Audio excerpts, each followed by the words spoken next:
Humiling ang isang grupo ng mga guro na sa halip na 6 na oras ang kanilang gugugulin sa pagtuturo, gawin na lamang itong 4 na oras sa ilalim ng matatag curriculum. Yan ang ulat ni Kenneth Pasyente. Sa inilabas na Department Order No. 5 ng Department of Education sa pamumuno dati ni VP Sara, nakasaad na 8 oras kada araw ang dapat ilaan ng mga guro sa kanilang serbisyo. 6 na oras dito, gugugulin lang sa aktwal na pagtuturo sa mga mag-aaral. Bagay na nais mabago ng Teachers Dignity Coalition. Naidulog na ito ng grupo sa isinagawang pagdinig ng House Committee on Basic Education sa Kamara, kaugnay ng iba't ibang usapin sa edukasyon. Ayon kasi sa grupo, mabigat na pasanin ito para sa mga guro na hindi madali ang trabaho sa loob ng mga silid-aralan. That would be non-stop, 6-hour of lecture. Well, ang break lang niya ay 20 minutes kasabay 30 minutes kasabay nung health break o yung tinatawag po natin na recess ng mga bata. Kaya hindi ito practical. Hiling ng grupo na maisaalang-alang ang hiling nilang 4 na oras na aktwal na pagtuturo ng mga teacher. Lalo't may adjustment pa sa ilang baitang dahil sa pag-roll out ng matatag curriculum ngayong school year 2024 hanggang 2025. Hindi naman natin kailangan na siksikin, tampakan, sagarin yung ng trabaho yung ating mga teacher. Ang kailangan natin talaga mag-hire ng mas maraming teacher para matulungan natin yung ating system po. Ito rin ang inirekomenda ni House Committee Chairman for Education and Culture Representative Roman Romulo na dapat pag-aralan ng DepEd. Anya, hindi kakayanin ang 6 na oras na pagtuturo ng mga guro sa kanilang mga estudyante.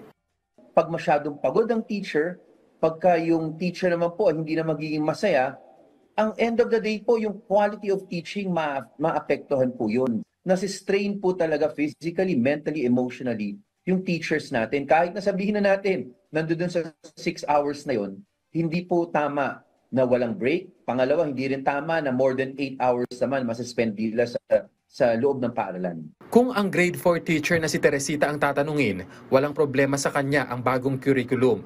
Sabi niya na ipatutupad naman ito ng maayos sa kanyang advisory class at hindi pa naman siya lumalagpas sa oras ng pagtuturo. Hindi po pwedeng mangyaring susobra.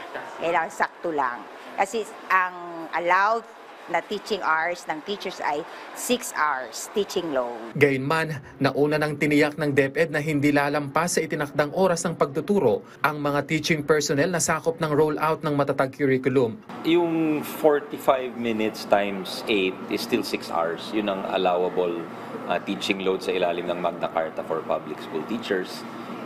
Ganun pa man, nakikinig kami at tinitignan natin na walang lumalampas sana doon. Narinig namin may konting lumalampas pero yun talagang we need to be very strict about that para hindi mapagod yung ating mga teachers. Iginiit pa ng ahensya na simula noong nakaraang taon hanggang nitong Mayo, nagkaroon na sila ng early orientation sa mga eskwelahan para sa implementasyon ng bagong curriculum ngayong school year. Baka yung ibang nagsasabi, akala nila sakop sila pero pag hindi sila grade 1, 4, and 7, wala pa silang matatag curriculum actually. They're teaching the old curriculum. Yung 2, 3, 5, and 8 is next year. Target na rin ng DepEd na madagdagan at mapabilis pa ang hiring ng administrative staff para gumaan pa ang workload ng mga guro. Samantala, nakapagbukas na ng klase ang lahat ng eskwelahan sa bansa ngayong araw, batay sa monitoring ng DepEd, kasama ang mga ginawang evacuation center sa mga naapektuhan ng nakaraang kalamidad. Mahigit 24 milyong estudyante ang nakapag-enroll ngayong school year. Kenneth Pasyente, para sa Pambansang TV, sa Bagong Pilipinas.